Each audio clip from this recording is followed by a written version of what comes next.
You talk a lot about purpose, why we are created as humans and why we are here. Like, what is the purpose of life? Why have we been given life? I think we're here to struggle and to learn. I don't think we're here to be happy. That's why when we keep going back to the happy argument, I've always found that kind of frustrating and annoying. Yeah. When someone goes, oh, but I want to be happy. Why?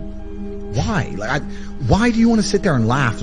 Like you were happy your entire childhood. That's your happy days. You're allowed to be happy as a kid.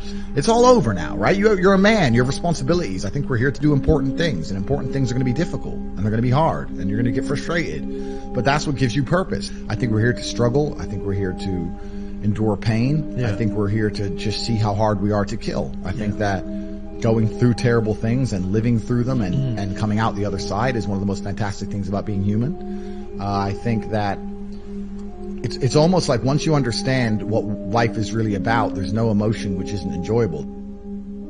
The only emotional state which can be seen as detrimental is feeling nothing at all. But if you're sitting at home and you're feeling truly heartbroken, at least you're feeling something, right? And I think that's the whole part of being human. I think we're here to struggle. I think we're here to go through pain. I wake up each day and go, what can I attack? What problem can I solve? And look at history. Why did Genghis Khan wake up and want to conquer the whole world? Why did Napoleon conquer the world? Why did Alexander the Great conquer the world? You just wake up and just say, give me this, give me that. I want all of it. Yeah. There's an army there. They're really big. We're better. It's intrinsic. You need to go and conquer. That's the purpose of life. You believe that God created us. So why did God create us to struggle? Because if you don't struggle, you don't learn. God created us to learn and understand ourselves and understand other people and understand the world. And what did I say earlier? I said that you don't learn a lesson without pain. So you have to struggle to learn anything. There's only two ways to learn things, the hard way or the harder way. If you're smart, you can learn the hard way. But in my experience, 99% of the planet only learn the hardest possible way. If you want to feel happy inside of yourself and you want to feel content and you want to feel stable inside of yourself, you need to live true to God. And I'm not saying you can't drink a little bit of alcohol or not party or not have a little bit of fun, but you have to be a good person.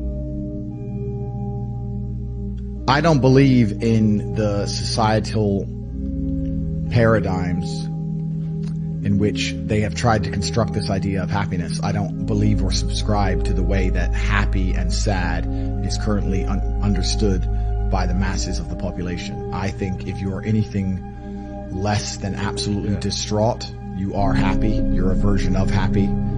It's like saying gray is a version of black, right? No matter how light the gray is, you can still call it a version of black. And unless you've gone through an event, which hopefully doesn't happen too often, like the passing of a family member or something that's truly destructive and detrimental to your mindset, besides these events, which hopefully only happen a few times in your life, you should be happy. If you're not crying or paralyzed in silence due to the absolute magnitude of a detrimental circumstance or the absolute magnitude of a negative event, then you are a version of happy. So I am always happy is the short answer. I don't believe in not being happy. I don't believe in not saying to myself I'm happy. I'm always a version of happy. And this idea of chasing happiness and always being concerned and preoccupied with how happy you are is actually the biggest mistake that a lot of people make, I think, in the world today. Especially men who wake up and go, oh, I don't really feel happy, so I need to get happier. And that's how they end up down a hedonistic path of drugs or alcohol or gambling, chasing pleasure. I don't care how I feel. I don't care if I feel happy or sad. It doesn't really affect what I do each day. I do the exact same things. I act the exact same way. I don't care. I don't put weight to the significance of the emotion. So I always consider myself a happy person, but if I woke up and I was slightly less happy one day than another, it wouldn't affect anything I do and I wouldn't put any relevance to it. I'm human and that's life. So yeah, am I any happier now that I have hundreds of millions of dollars than before I was broke? Not really, but I was never unhappy. I'm the same state that I was then, that I am now. I have work to do and I will do it. It's as simple as that. Well, also, there's no light without dark, and there's no joy without pain. You can't have a rainbow without a little rain. No matter how hard you chase pleasure and happiness, there's going to be dips and troughs in between. There's going to be come downs and downtrends, and you're going to have the juxtaposition between that time you were laughing your head off and acting giddish like a child, and the time that you feel depressed as such. And I think it's much better to just adopt a very disciplined, stoic mindset. I'm always the same base level of happy regardless. If I lost all of my money today, I would be the same happy.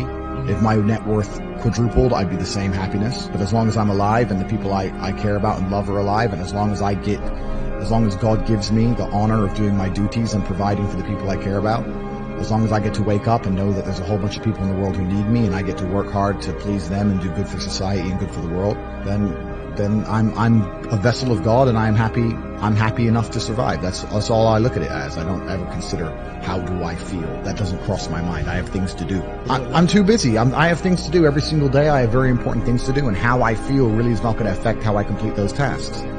And when I speak to men, they say I'm unhappy or I need to be happier. I think that's absolutely the wrong frame of life. You're a man, you have duty, you have honor, you have things you should be doing regardless of how you feel. And the people who are perma-obsessed with happiness or sadness, I just think it's the wrong paradigm to view the lens of life. I think you should get up and do what needs to be done.